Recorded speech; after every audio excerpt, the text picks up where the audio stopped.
This channel does not promote any violent, harmful, or illegal activities. All content provided by this channel is meant for an educational purpose only.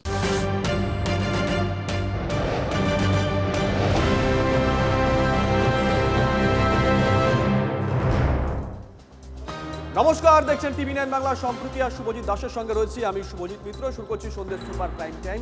কোনো খবর repeat নয়, কোনো break নয়।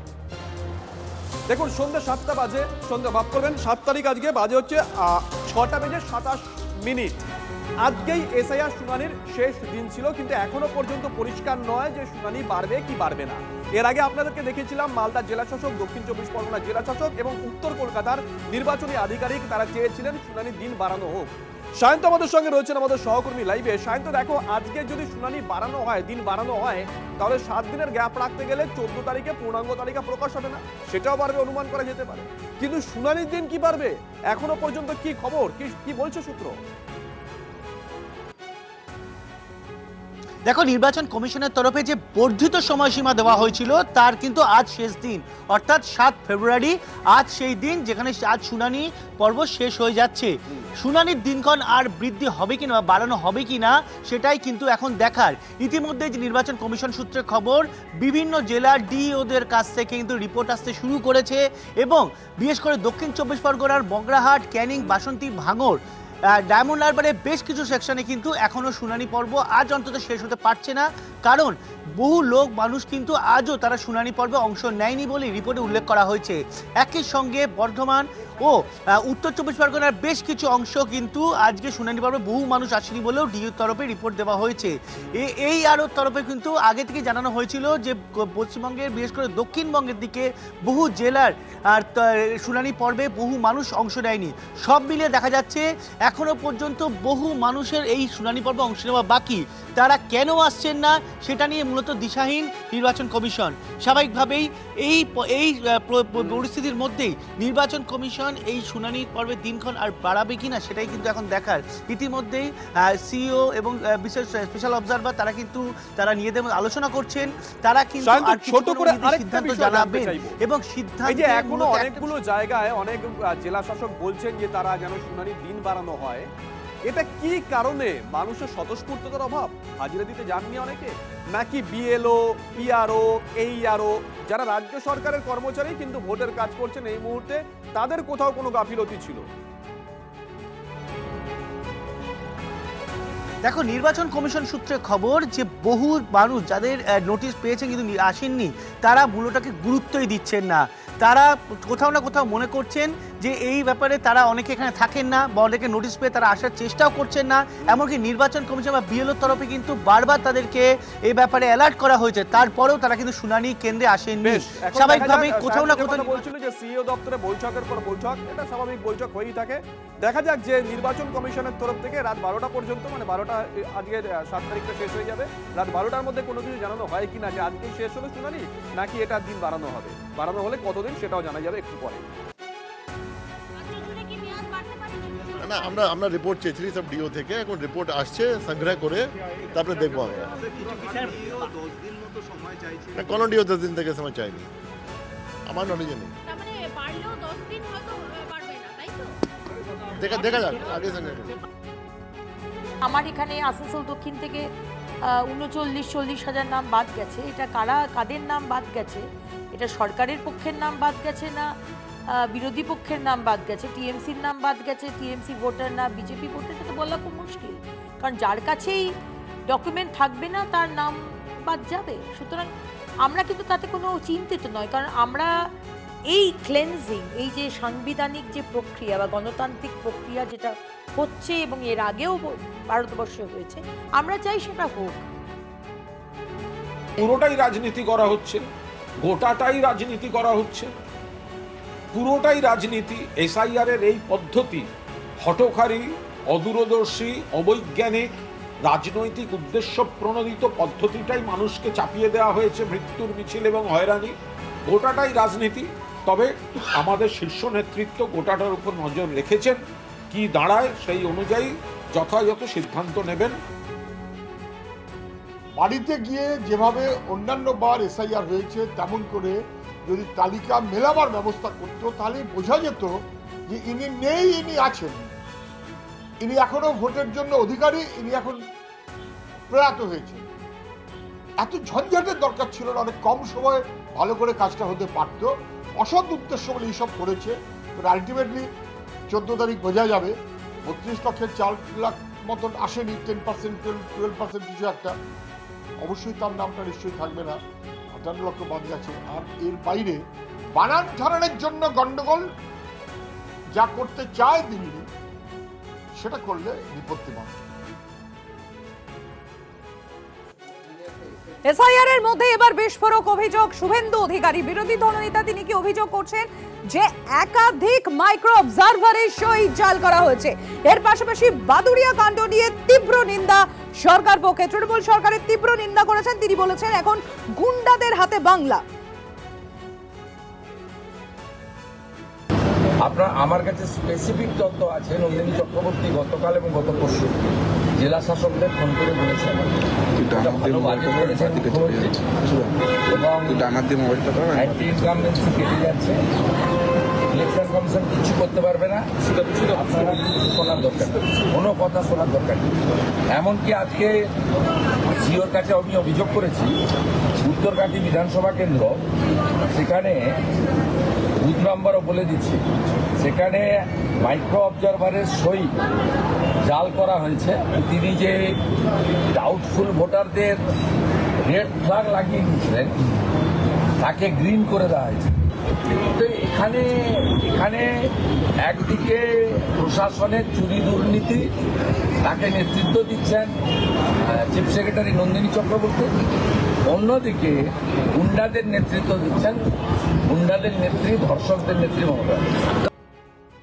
এখনো পর্যন্ত যা পরিস্থিতি ওরা বুঝতে পারছেন বিজেপি গোহারা হাঁটতে চলেছে, সেই কারণে একটা অক্ষম ঈর্ষা, হতাশা, অবসাদ থেকে আর্তনাদের মতো এইসব কথাগুলো বেরোচ্ছে।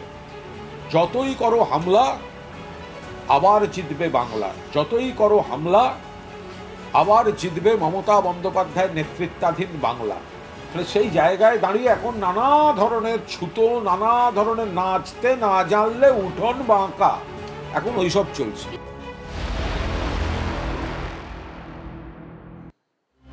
যতই এগিয়ে আসছে 2026-এর বিধানসভা নির্বাচন, ততই একটা প্রশ্ন খুব গুরুত্বপূর্ণ হয়ে উঠছে যে এবার এক দফায় কি এবঙ্গে নির্বাচন করা সম্ভব? 26-এর বিধানসভা ভোট এক দফায় করতে সিইও দপ্তর প্রস্তুত। নির্বাচন সদন পরামর্শ চাইলে এক দফার ভোটের কথাই বলবে রাজ্যের মুখ্য নির্বাচনী আধিকারিকের দপ্তর, এমনটা সূত্রের খবর। এক দফায় ভোট করতে কোনো সমস্যা নেই মনে করছে সিইও দপ্তর। ভোটের দফা নিয়ে চূড়ান্ত সিদ্ধান্ত নেবে জাতীয় নির্বাচন কমিশন। বাহিনী কিভাবে জোগাড় হবে সেটাও মাথায় রাখছে সিইও দপ্তর। এক দফায় ভোট হলে হিংসা কম হবে বলে একাংশের মত, তবে সেক্ষেত্রে সমস্যার জায়গা পর্যাপ্ত কেন্দ্রীয় বাহিনী। তার কারণ চলতি বছরে বাংলা ছাড়া আরও বেশ কয়েকটি রাজ্যে বিধানসভা নির্বাচন রয়েছে। আর এই পরিস্থিতিতে বাংলায় এক দফায় ভোট করানো হলে স্বরাষ্ট্রমন্ত্রক কি সেই বাহিনীর চাহিদা মেটাতে পারবে, সেটা নিয়ে এই মুহূর্তে একটা প্রশ্ন, একটা সংশয়ের বাতাবরণ রয়েছে। আমাদের বাংলার মানুষের কাছে এই ভোটটা খুব ইম্পর্ট্যান্ট। বলতে গেলে অন্য রাজ্যের ভোটের মতো নয়, এটা আমাদের বাঁচা মরার লড়াই। এবং আমরা চাই যে স্বচ্ছভাবে, সঠিকভাবে ফ্রি অ্যান্ড ফেয়ার ইলেকশন হোক, মানুষ অবাধে ভোট দিক। এবং এক দফায় করবেন না 10 দফায় করবেন সেটা সম্পূর্ণ মিস্টার জ্ঞানেশ কুমার এবং ইলেকশন কমিশনের ব্যাপার। আমার কথা বাদ দেন, আমার রাজ্যের যিনি এখন চিফ মিনিস্টার আছেন, আমি যদি ভুল না বলি, তিনি বারবার সওয়াল করেছিলেন এক দফা ভোটের জন্য। এক দফা ভোটের আমি পক্ষে, তবে সাথে সাথে কথা বলি উপযুক্ত পরিকাঠামোর দরকার লাগবে। নাহলে সকাল 6-7টা থেকে ভোটার লাইন হবে, এক দফা ঘোষণা করে দিয়ে বেলা 10টা ইভিএম মেশিন পৌঁছাচ্ছে, ও কাজ না হয়।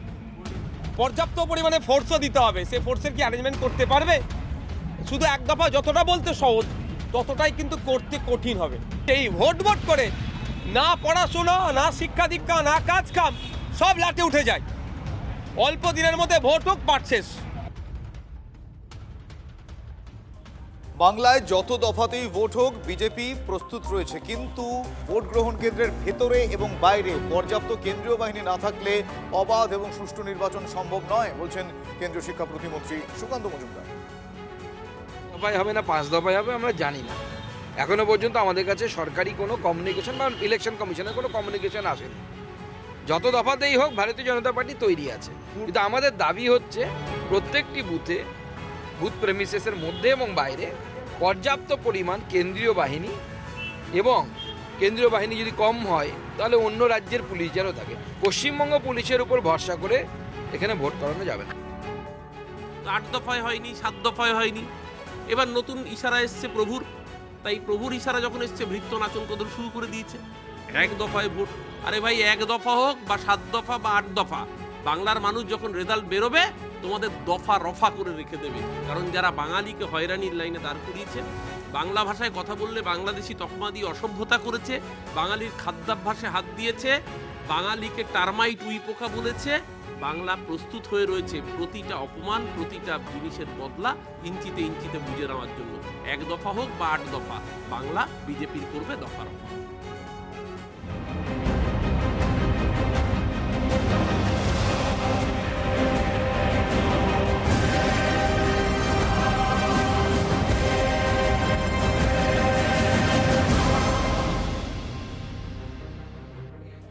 এদিকে ভোট যুদ্ধে নামার আগে মানুষের মন বোঝার জন্য একটা কৌশল নিয়েছে রাজ্য বিজেপি নেতৃত্ব। দেখুন, প্রত্যেকটা রাজনৈতিক দল নির্বাচনের আগে, যে কোনো নির্বাচনের আগে একটা করে ইশতেহার প্রকাশ করে। বিজেপির তরফ থেকে বলা হয় সেটাকে সংকল্পপত্র।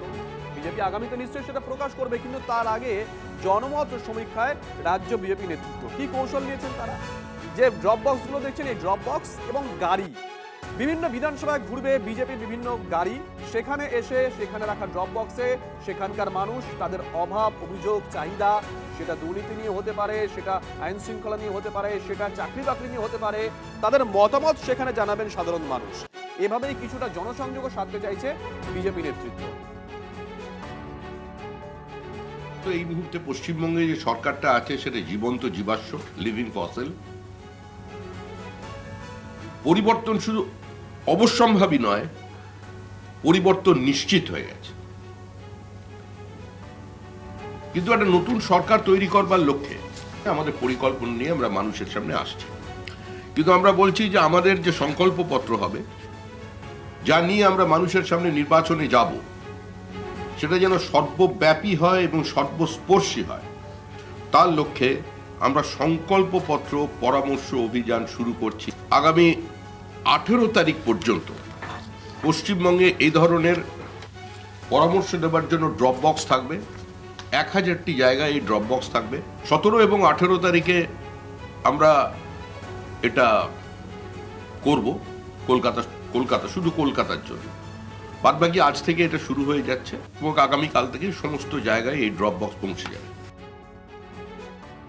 প্রশাসনকে অনুরোধ করবো গাড়ির দিকে সজাগ দৃষ্টি রাখতে, গাড়ি থেকে টাকা বিলি করতে না পারে। প্রশাসনকে অনুরোধ করবো, কারণ এর আগের বার দেখেছিলাম টাকা বিলি করতে গিয়ে ধরা পড়েছিল। ঘুষ দিয়ে বাংলার মানুষের ভোট কিনে যাবে। আর জনগণকে বলবো টাকা দিতে আসলে নিয়ে নেবে।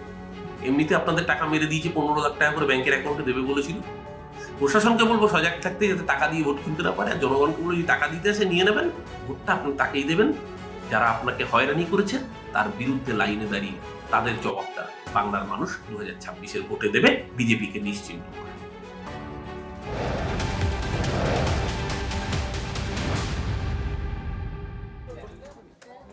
সপ্তদশ বিধানসভা অধিবেশনের শেষ দিনে একটা ব্যতিক্রমী ছবি দেখা গেল।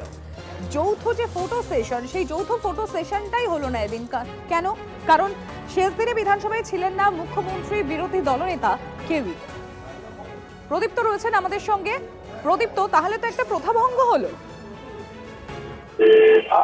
রাজনৈতিক বিশ্লেষকরা বা যারা দীর্ঘদিন ধরে বিধানসভার সঙ্গে যুক্ত তারা সকলেই সে কথা বলছেন। তার কারণ বরাবর যেটা হয়, বিধানসভার যখন কার্যকালের মেয়াদ শেষ হয় এবং অধিবেশনের শেষ দিন থাকে, তখন শাসক বিরোধী উভয় মিলে একটা ফটো সেশন হয় এবং সেটা খুব স্বাভাবিকভাবেই যে এই 5 বছর বৈরিতা থাকতে পারে তা নিয়ে বিধানসভার অন্দরে নানা টানাপোড়েন, যুদ্ধ, বাকযুদ্ধে সবকিছুরই নজির থাকে। কিন্তু শেষ দিনে এই ছবিটা সকলেই রেখে দিতে চান, তার কারণ কে আগামী বছর আসবেন কে আসবেন না তার নিশ্চয়তা থাকে না। কিন্তু 2021 থেকে 2026 সাল পর্যন্ত যে সমস্ত বিধায়করা থাকলেন বিধানসভায় শেষ দিনে, তারা কিন্তু এই ধরনের কোনো ছবির সাক্ষী থাকতে পারলেন না। ঠিক কি কারণে তা অবশ্য স্পষ্ট করে কেউ কিছু না জানালেও আমরা গতকাল দেখেছিলাম যে বিজেপি পরিষদীয় দলের তরফ থেকে বিধানসভার যে বি আর আম্বেদকরের মূর্তি রয়েছে সেখানে তারা তাদের মতো করে একটা ফটো সেশন সারেন।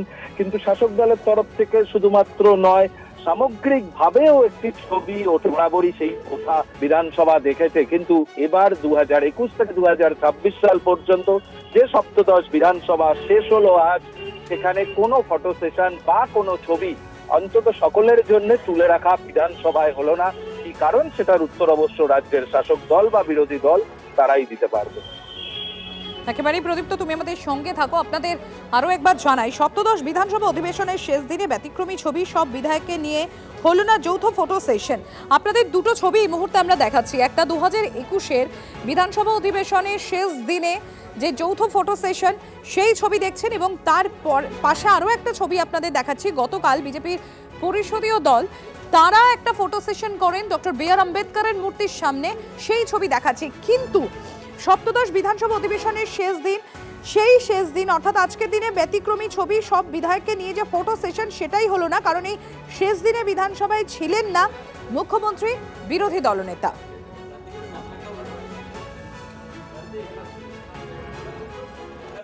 বিজেপি বিধায়ক শঙ্কর ঘোষের সঙ্গে আমরা যোগাযোগ করতে পেরেছি।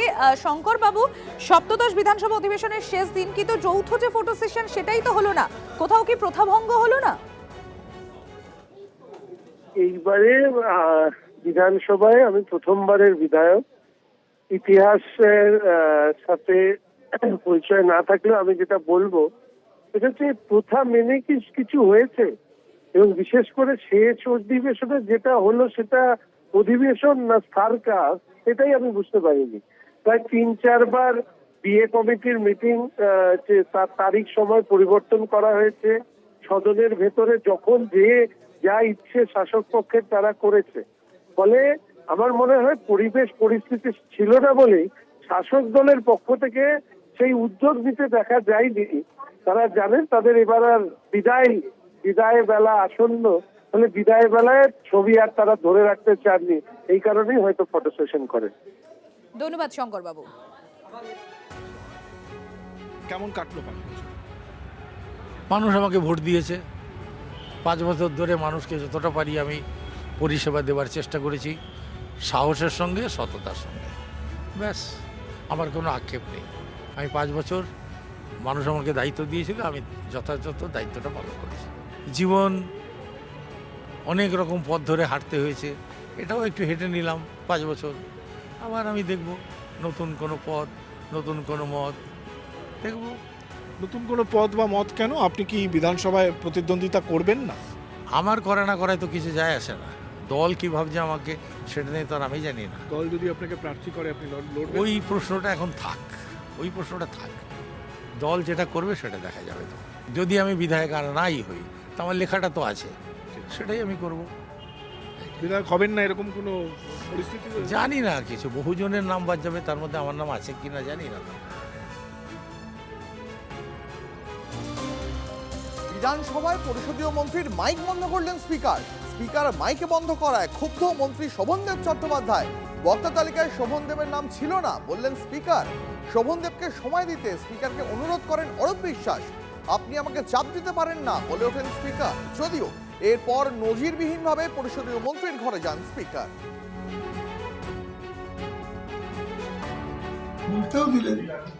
বলতে দেওয়ার পরে 2-3 মিনিটে 4 মিনিট হয়নি, হট করে গ্রিন আউটে জ্বালিয়ে দিলেন। এটা অস্বস্তিকর বা অস্বস্তি লাগছিল। আমি senior most MLA within the assembly, আমার থেকে সিনিয়র কেউ নেই এখানে সেখানে, এবং পরিষদীয় মন্ত্রীও বলে। উনি একটু তো ধৈর্য নিয়ে কাজ করতে পারতেন, এবং এই কথাবার্তাগুলো বলছিলেন, সেই কথাবার্তাগুলো কোনোটাই আমার কাছে খুব ভালো লাগেনি। যেন আমার ক্ষোভই হয়েছিল, সত্যি ক্ষোভ হয়েছিল যে এইভাবে কথা বলবেন কেন। মানে আমার সিনিয়রিটি, আমার বয়স, আমার পদাধিকার সব ডেপুটি স্পিকার, আমিও তো পরিষদীয় মন্ত্রী, সেটুকু আমাকে সম্মান দেবেন। তাই পরবর্তীকালে উনি এসছেন আমার ঘরে, এবং উনি যথেষ্ট দুঃখিত এই জন্য, সেটা ভালো খারাপ লাগে না, তাদের বিয়ে কমিটি যেতাম না, বিয়ে কমিটি গেলাম এই কারণে। মানে বিধানসভার এই মুহূর্তে আমাদের সঙ্গে টেলিফোন লাইনে বিজেপি নেতা দেবজিৎ সরকার রয়েছেন। দেবজিৎ দা, এই মুহূর্তে যে খবর আমরা পাচ্ছি, বিধানসভায় কার্যত বেনজির ঘটনা, পরিষদীয় মন্ত্রী শোভনদেব চট্টোপাধ্যায়ের মাইক বন্ধ করে দেন স্পিকার, এবং তাতে যথেষ্ট ক্ষুব্ধ হন শোভনদেব চট্টোপাধ্যায়। বিধানসভায় বেনজির ঘটনা ঘটানোর জন্যই তো তৃণমূল কংগ্রেস বিধানসভায় যায়। বিধানসভায় ভাঙচুর বেনজির ঘটনা কে করেছিল? তৃণমূল কংগ্রেস। বিধানসভায় বিরোধীদের মাইক্রোফোন অফ করে দেওয়া কারা করেছেন? তৃণমূল কংগ্রেসের লোকেরা। বিধানসভায় বিরোধীদের ওপরে বিভৎস আক্রমণ, তাদের কণ্ঠস্বর বাজেয়াপ্ত করা কে করেছে? তৃণমূল কংগ্রেস। যে স্পিকার বসে আছেন, স্পিকারের গুরুত্বকে মাথায় রেখেই বলছি, দুর্ভাগ্যের বিষয় যে স্পিকার বিধানসভার স্পিকার, তিনি কোনো দলের স্পিকার নন। এই বিষয়টা মাঝে মাঝে আমরা দেখতে পাচ্ছি না। আর চতুর্থত, তৃণমূলের এটা ঘরোয়া ব্যাপার। স্পিকার মাইক বন্ধ করছে, কে কি করছে, এ তো ছোটখাটো ঘটনা। জলকল বন্ধ করে দিচ্ছে বিভিন্ন জায়গায়, তাই নিয়ে হাতাহাতি চলছে। বিধানসভার ভেতরে ওরা একটু আধটু ওদের মধ্যে হয়, তাতে আবার একজন আরেকজনের দিকে সাপোর্ট করছেন না, সব নাম্বার বাড়ানোর চেষ্টা মালিকের কাছে। ওরা দেবজিৎ দা, অনেক ধন্যবাদ প্রতিক্রিয়ার জন্য। দেখুন, আজও বিধানসভা উত্তপ্ত হয়ে উঠলো এবং আজও আমরা দেখতে পেলাম বিজেপির যারা বিধায়করা রয়েছেন তারা ওয়াকআউট করলেন। কোন বিষয়ে? তাদের মূলত যে বিষয়টা ছিল সংখ্যালঘু ইস্যুতে অগ্নিমিত্রার বিতর্কিত মন্তব্য, এবং সেই বিতর্কিত মন্তব্যের জেরে আজও দফায় দফায় উত্তপ্ত হয়ে উঠেছে বিধানসভা। বিজেপির যারা বিধায়করা ছিলেন তারা ওয়াকআউট করেছেন। অগ্নিমিত্রার বিরুদ্ধে স্বাধিকার ভঙ্গের নোটিশ শোভনদেবের, প্রতিবাদে অধিবেশন থেকে ওয়াকআউট বিজেপি।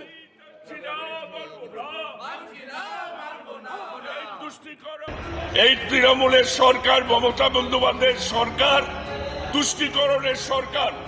শুধুমাত্র এক শ্রেণীর জাতিকে তুষ্ট করবার জন্য অগ্নিমিত্রা পালের বিরুদ্ধে এ ধরনের নিন্দাসূচক মিথ্যা প্রস্তাব আনা হয়েছে। আমরা ধিক্কার জানাই, এবং স্পিকার মহোদয় কোন রকম তথ্য যাচাই না করে সরকার পক্ষকে এই প্রস্তাব আনার সুযোগ দেওয়া, এটা আইনি বিরোধী, নীতি বিরোধী, বিধানসভার কার্যকারিণী বিরোধী। আমরা এই স্পিকারকে ধিক্কার জানাই। সংখ্যালঘু উন্নয়ন নিয়ে নিজের মন্তব্যে কিন্তু অনড় অগ্নিমিত্রা। বিজেপি বিধায়কের দাবি, তিনি ঠিক কথাই বলেছেন। ভোটের রাজনীতি, তোষণের রাজনীতি করেছেন তৃণমূলের সংখ্যালঘু পরিবারের ছেলে মেয়েদের নিয়ে ছিনিমিনি খেলছে তৃণমূল কংগ্রেস। শাসকের চ্যালেঞ্জ আসানসোল দক্ষিণের বিজেপি বিধায়কের।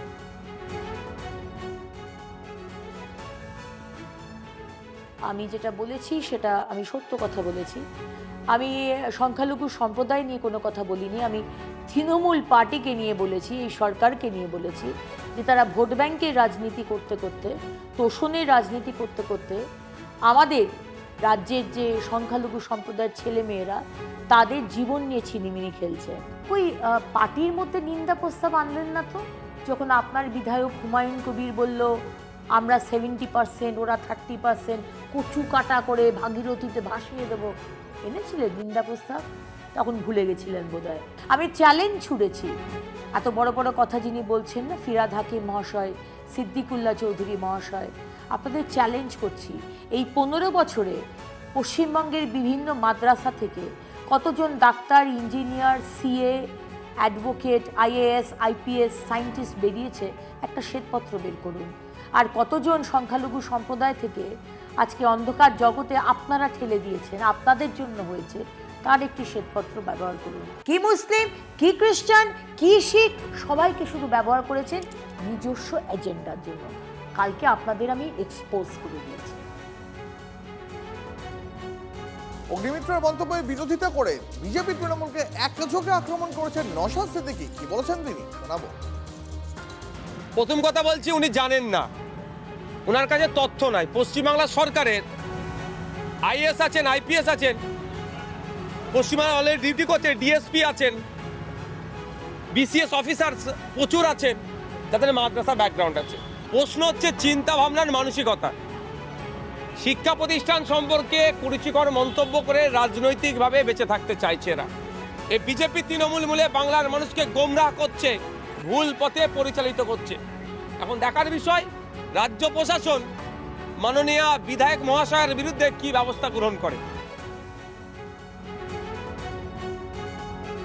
এদিকে বিজেপি বিধায়কের মন্তব্যের প্রেক্ষিতে অধিবেশনের শেষ দিনে উত্তপ্ত ছিল বিধানসভা।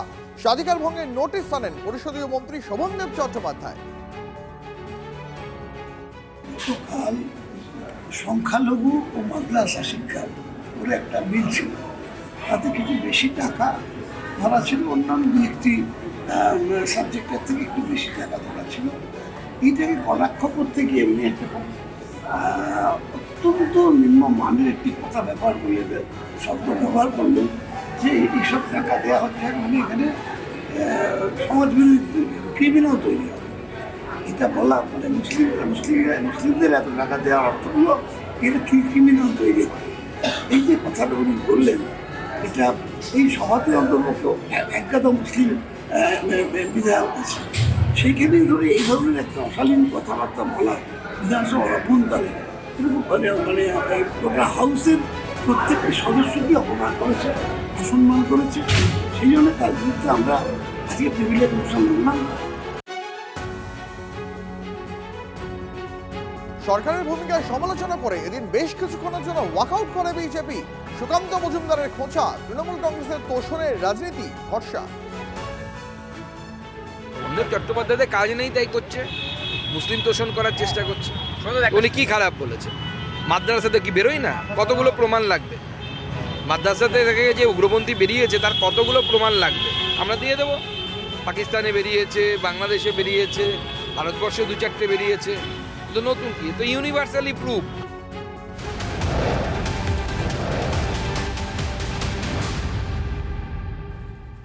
এবার বেলডাঙ্গায় মসজিদ নির্মাণ নিয়ে যাত্রা করবেন হুমায়ুন কবির, যেটা এখনো পর্যন্ত জানা যাচ্ছে 11ই ফেব্রুয়ারি কোরআন পাঠের মধ্যে দিয়ে শুরু হবে এই মসজিদ নির্মাণের কাজ, এবং তারপর 12ই ফেব্রুয়ারি 100 গাড়ি নিয়ে পলাশী থেকে ইটাহার পর্যন্ত এই মসজিদ নির্মাণ যাত্রা করবেন হুমায়ুন কবির।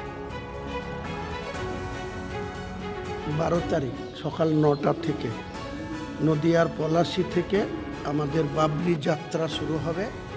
100টা 4 হুইলার গাড়ি নিয়ে, প্রত্যেকটা গাড়িতে 5 জন করে প্যাসেঞ্জার থাকবে, 1 জন করে ড্রাইভার। তো এই 600 জনের যে যাত্রা, বাবরি যাত্রা, সেটা পলাশী থেকে শুরু হবে ঠিক 12 তারিখ সকাল 9টায়। আমরা যেখানে যেখানে জনবসতি থাকবে, দোকান থাকবে, মার্কেট থাকবে, টাউনশিপ থাকবে, সেসব জায়গায় হাঁটব বাবরি যাত্রাতে। এবং যতটুকু লেন্থ আমি জেনেছি, টোটাল পলাশী থেকে ফারাক্কা হচ্ছে 150 কিলোমিটার, ফারাক্কা থেকে ওটা 85 কিলোমিটার ইটাহার। আমরা টোটাল মালদা কভার করে ইটাহারে গিয়ে 13 তারিখে রাত্রি 8টায় শেষ করব। এই যাত্রা একসময় বিজেপি লালকৃষ্ণ আদবানি করেছিলেন রথযাত্রা। এবার বিজেপির মডেলে, বিজেপির শিখিয়ে দেওয়া পথেই বিজেপির 2019 সালের লোকসভার প্রার্থী, বিজেপির বি টিমের অন্যতম মুখ হুমায়ুন কবির, তিনি সেই ধরনের কর্মসূচি নিচ্ছেন। হুমায়ুন কবির তো 19 সালে তাদের প্রার্থী ছিলেন, তো তখন বাবরি মসজিদের প্রতি তার সম্মান, আবেগ, ভালোবাসা কোথায় ছিল? ফলে বিজেপির হাতে যারা তামাক খাচ্ছে, কিছু ভোটারকে বিভ্রান্ত করার জন্য মুখোশ পরা 2-3 জনকে নামিয়ে গুলিয়ে দেওয়ার চেষ্টা করছে বিজেপি। এইসব পুতুল সামনে নাচছে, সুতোটা তো দিল্লির হাতে। তো সেই সব এই করে হবে না। বাংলার মানুষ জানেন বিজেপিকে রুখতে পারে শুধুমাত্র মমতা ব্যানার্জি।